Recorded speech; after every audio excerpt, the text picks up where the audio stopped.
Salam, peace be upon you. My name is Muhammad Layaq Siddiqui, the father of holophase. Constraints and equations as boundaries of co-certifiable Phi pattern structure. Pattern is primary.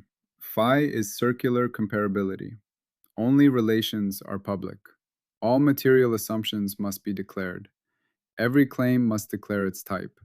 Pattern, claim, certificate, artifact are distinct. Every claim comes through a declared window. First, we read difference. To read local change, we use lifts and obtain carrier A. Patterns have layered local signatures, read only to finite depth. From one pattern, we read three faces: cadence, texture, flow. Pattern language has limits: domains, excisions, aliasing. Boundaries are part of pattern identity. Global patterns exist as lawful stitching of local charts. Stitching reveals global memory, winding, holonomy. Defects are stable topological features. Identity is invariant equivalence under declared lawful transformations. Canonicalization enables comparison. Deep understanding means finding the invariant generating core. Persistence is certified survival of identity through change. A pattern may exist, but not be legible. Null is the disciplined verdict when no pattern is certifiable. Some patterns care about direction. Orientation and chirality matter. Reversal bookkeeping tracks changes under flipping sign, space, and time. Interaction is joint constraint. Composition is lawful and conditional. Patterns combine only under declared compatibility, and failure is information. The moment we ask, what makes coexistence lawful? We have learned how patterns interact and compose. Now we face a deeper question. What makes their coexistence lawful at all? When two or more features appear together, what determines whether they can stay together? Why can some combinations persist while others break apart? What are the boundaries that separate what is possible from what is not? Ordinary science calls these boundaries laws and writes them as equations. We speak as if reality obeys these laws, as if they were commands from some cosmic authority. But this language hides a dangerous habit. It makes laws sound like rulers and equations like spells. Phi pattern science offers a different picture. At the pattern layer, a law is not a command. An equation is not a spell. A constraint is not a chain wrapped around reality. Instead, constraints are boundaries of co-certifiability. They tell us what pattern features can be certified together under declared conditions and what cannot. Equations are compact expressions of those boundaries. This shift is simple but profound. It moves us from thinking of laws as rulers to thinking of them as descriptions of the shape of possibility. A simple everyday image, the dinner plate. Imagine a dinner plate and a pot of soup. You pour the soup onto the plate. It spills everywhere. The soup and plate cannot coexist lawfully as a contained meal. Now imagine a bowl. Same soup, same amount. The bowl holds it. The soup and bowl coexist lawfully. What changed? Not the soup, not some command from soup authority. The boundary changed. The shape, the depth, the containing edge. The plate and bowl are constraints. They define what can coexist with what. The plate says, soup cannot stay here in this quantity. The bowl says, soup can. This is what constraints do. They mark the boundary between lawful coexistence and spillage. Reinterpreting equations. Most people meet equations in school as something like orders. Memorize this formula. The world follows it. The formula begins to look sacred. Phi Pattern science asks us to reverse that picture. The world does not follow formulas the way soldiers follow orders. Formulas are human compressions of stable, lawful coexistence relations that we have managed to certify. An equation is like a recipe. It is not the meal. It is a compact expression of how ingredients, order, and conditions can coexist lawfully to yield a dish. An equation is like a musical score. It is not the orchestra. It is a compressed relation that can be realized in performance. An equation is like a train timetable. It is not the railway. It is a compact recording of lawful relations among stations, times, and routes. When we treat equations as primitive commands, we fall into equation worship. We confuse the symbol with the structure it expresses. We begin to think the formula is the reality. Here, equations are not the source of lawful structure. They are one way lawful structure can be expressed. Constraint as boundary of co-certifiability. Now we define the central idea. A constraint is a boundary of co-certifiability. It says, these pattern features can be certified together. Those cannot. This combination is lawful. That combination is not. A constraint does not force reality to behave. It describes the shape of lawful space. Think of a fence around a field. The fence does not force the sheep to stay inside. It marks the boundary where, if a sheep goes beyond, it is no longer in the field. The fence defines the field.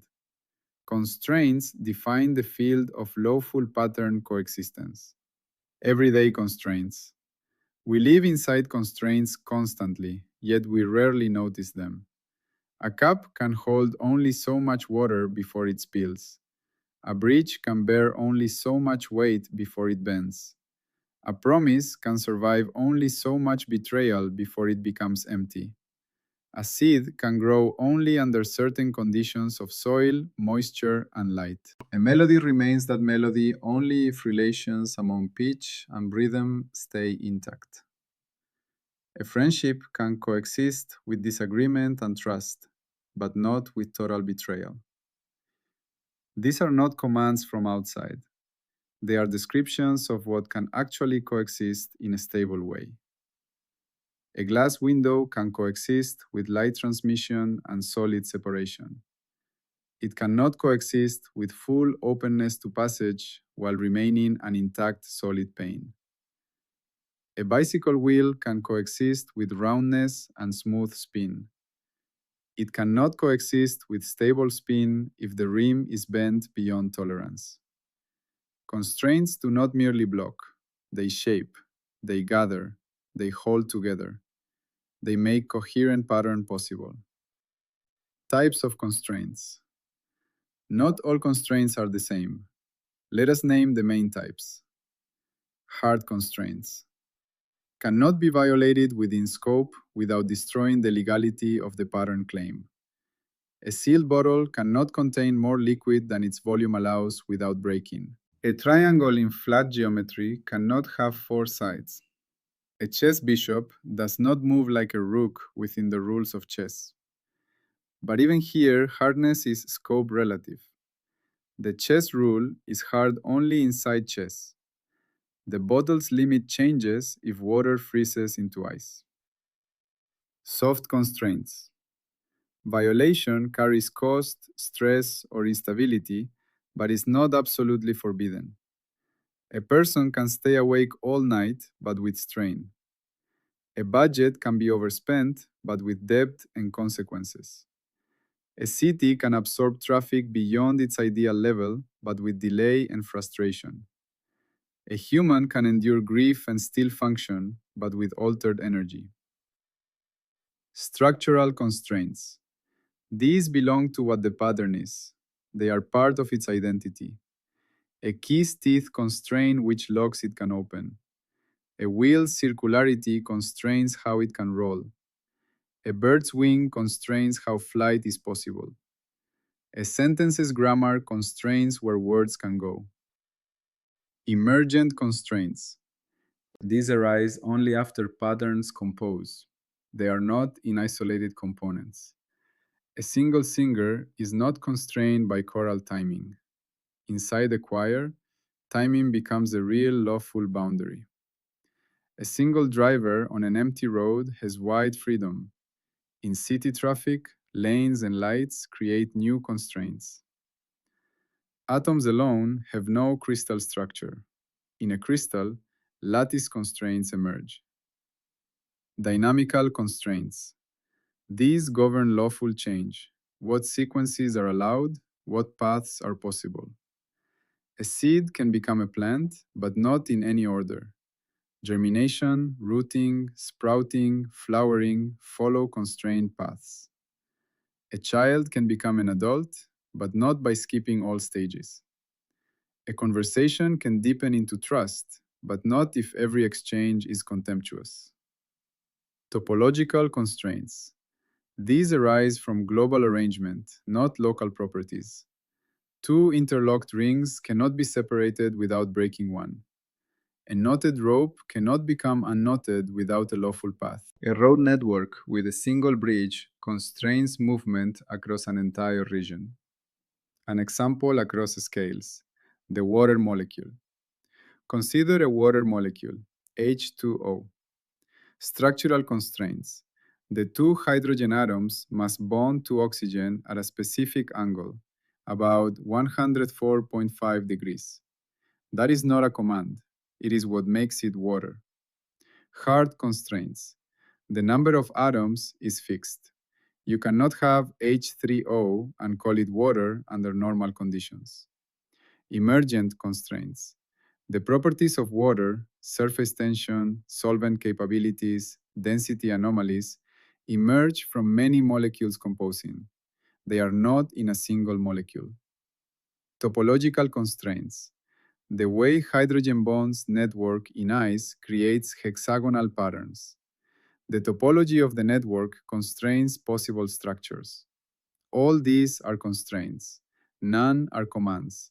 They are descriptions of lawful coexistence. Another example, the ecosystem. Think of an ecosystem, a forest. Structural constraints. Trees need sunlight, water, nutrients. These are not commands, they are conditions of coexistence. Hard constraints. A given species cannot survive outside its temperature range. The species and habitat cannot coexist outside that range. Soft constraints. Competition between species may reduce populations but not eliminate them entirely, unless conditions push harder. Emergent constraints. The food web, predator-prey relations, nutrient cycles, emerges from composition and then constrains the system. Dynamical constraints. Populations change over time according to growth rates, carrying capacities, interaction strengths. Topological constraints. Rivers, mountains, and corridors shape movement and migration. Where constraints come from? Constraints do not appear from nowhere. They have sources. Invariance. If a quantity must remain unchanged for a pattern to be itself, that invariance imposes constraints. Energy conservation constrains possible motions. Composition. When patterns compose, their fit conditions become constraints on the whole. The rules of grammar are not in individual words. They arise from composition. Domain. Some combinations are undefined in certain domains. You cannot differentiate at a defect core. The domain itself imposes constraints. Conservation. Topological features like winding numbers are conserved. Their conservation constrains possible transformations. Boundaries. Edges, interfaces, and surfaces regulate what can pass, what can fit, what can coexist. Topology. Holes, twists, and links create global constraints that local inspection alone cannot reveal. Interaction.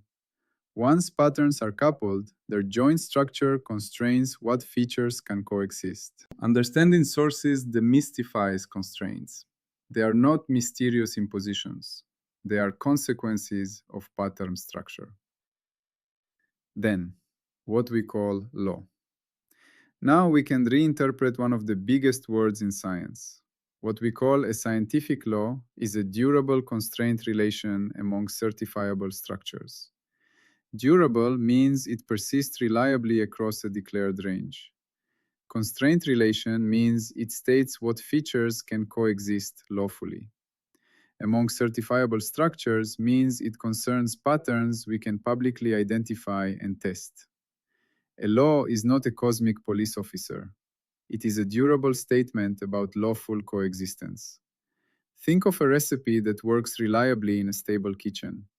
Over time, we trust the relation among flour, water, yeast, temperature, and time. That recipe becomes law-like in that domain. Think of a tide table, a bridge engineering rule, a stable inheritance pattern. In each case, the law is a durable relation among co-certifiable features. This reinterpretation makes science less mystical.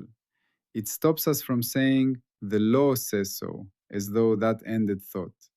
Instead, we ask, what coexistence does the law describe? Over what scope? From what source? What would falsify it? Equations as compressed coexistence statements. An equation is a compact way of expressing a coexistence condition. E equals mc squared is a compressed statement. Energy and mass can coexist in this relation under declared conditions. F equals g m1 m2 divided r squared is a compressed statement. Gravitational force, masses, and distance can coexist in this relation. B equals 0 is a compressed statement. Magnetic fields have no monopoles, a topological constraint expressed in local form. A shopping receipt compresses a relation among items, prices, quantities, tax, and total. It does not create the groceries. A musical score compresses relations of pitch, duration, and coordination. It is not the orchestra. A map compresses relations of distance and direction. It is not the terrain. Equations are like that. They are compact recordings of lawful coexistence. This means every symbol in an equation should answer a simple question. What feature of the pattern does this stand for? And what coexistence relation is being expressed? If that question cannot be answered, the equation has become empty prestige. A deeper point. Constraints make freedom possible. There is a misunderstanding this chapter must clear away. People often think freedom means the absence of constraints. But in many cases, the opposite is true. Freedom is made possible by the right constraints. A poem is possible because language is constrained enough to carry meaning. A game is possible because rules constrain what counts as a move. A road journey is possible because roads constrain passage enough to make travel reliable. A conversation is possible because speakers share enough structure to make meaning transmissible. A body is capable of movement because bones, muscles, joints, and nerves constrain one another lawfully. Without the right constraints, what looks like freedom becomes dissolution. A violin string with no tension does not become more musically free. It becomes useless. A bridge with no design limits does not become freer. It becomes dangerous. A society with no shared norms does not become more liberated. It becomes chaotic. Constraint can be the condition of meaningful freedom. What would falsify a constraint claim? A serious constraint claim must declare what would show it is wrong. If someone says these features can never coexist, what would falsify it? A single lawful case in which they do coexist. If someone says this equation always holds, what would falsify it? A certified case in which the coexistence relation breaks. If someone says this is a hard constraint, what would falsify that? A lawful violation that does not destroy the pattern's legality. Every constraint claim must answer, under what conditions would this boundary be shown to be misdrawn? The rigor layer, the constraints. Gate. Constraints get their own gate. The constraints gate asks, is the constraint type declared? Hard, soft, structural, emergent, dynamical, topological? Is the scope specified? Is the source identified? Invariance, composition, domain, conservation, boundaries, topology, interaction? Are the co-certifiability conditions stated? What would falsify the constraint? If the answer is no, if type is hidden, scope missing, source mysterious, the claim cannot be certified. The gate requires constraint type. What kind of constraint? Scope declaration. Where it holds, where it does not. Source identification. What gives rise to it? Co-certifiability statement. What can coexist, what cannot. Falsification conditions. What would show it is wrong? Firewalls. What constraint discipline blocks? This chapter installs several firewalls. No law as command metaphysics. Laws are descriptions, not decrees. No equation worship. Equations are compressed coexistence statements, not spells. No hiding scope. All constraints are scope bound. Declare the scope. No mysterious sources. If a constraint is invoked, its source must be identified. No treating soft constraints as hard or emergent as structural. Type matters. No smuggling obvious assumptions. What is obvious to you may not be obvious to others. No falsification avoidance. Every constraint claim must say what would count against it.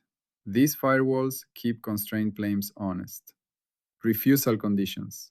A constraint claim should be refused if its type is not declared, its scope is hidden, its source is not identified, co-certifiability conditions are not stated, falsification conditions are missing. It is treated as a primitive command. Refusal is not punishment. It is protection against empty law talk. Why this matters beyond science? Constraints are not only for physics, they are for how we live. In personal life, we have constraints. Time is limited. Energy is finite.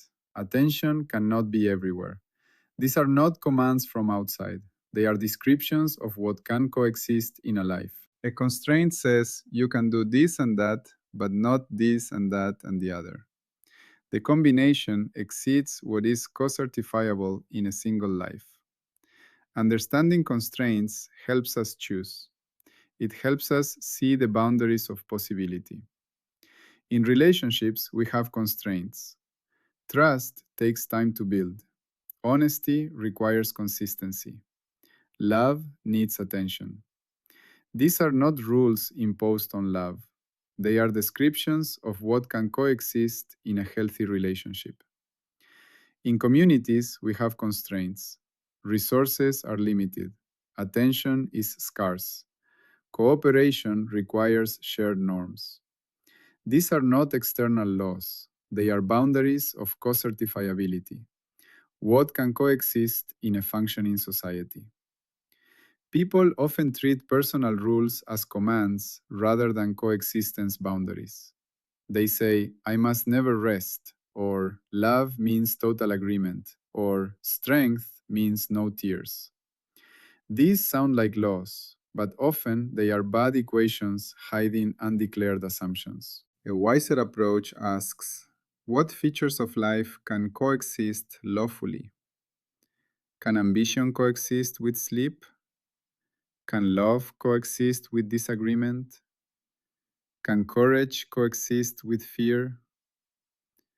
Families, friendships, and communities all live inside coexistence boundaries. A healthy family learns what can be jointly sustained: honesty and kindness, freedom and care, work and rest.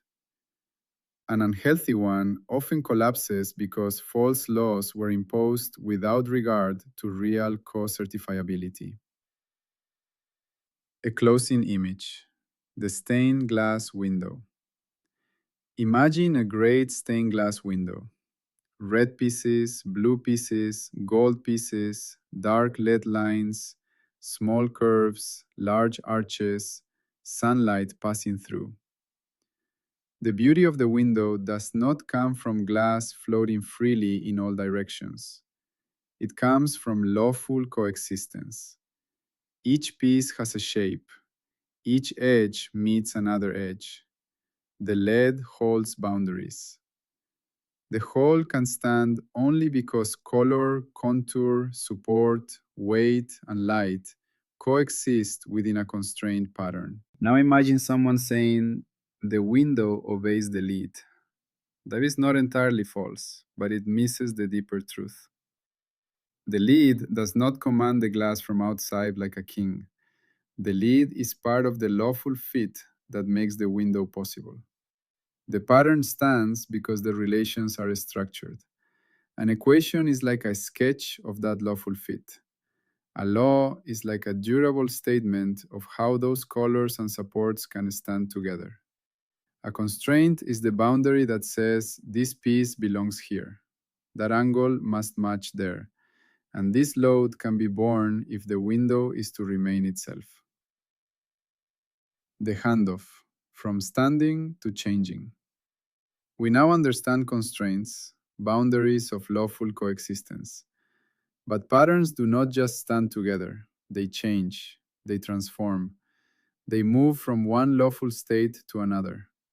How does change happen within constraints? What transformations are allowed? What remains invariant through change? What sequences are lawful? This is the question of dynamics. Dynamics is the study of lawful transformation between pattern states. It asks, given a pattern now, what patterns can come next? That is part 26, the beginning of Phi Pattern dynamics. Change as lawful transformation, always. Peace be upon you.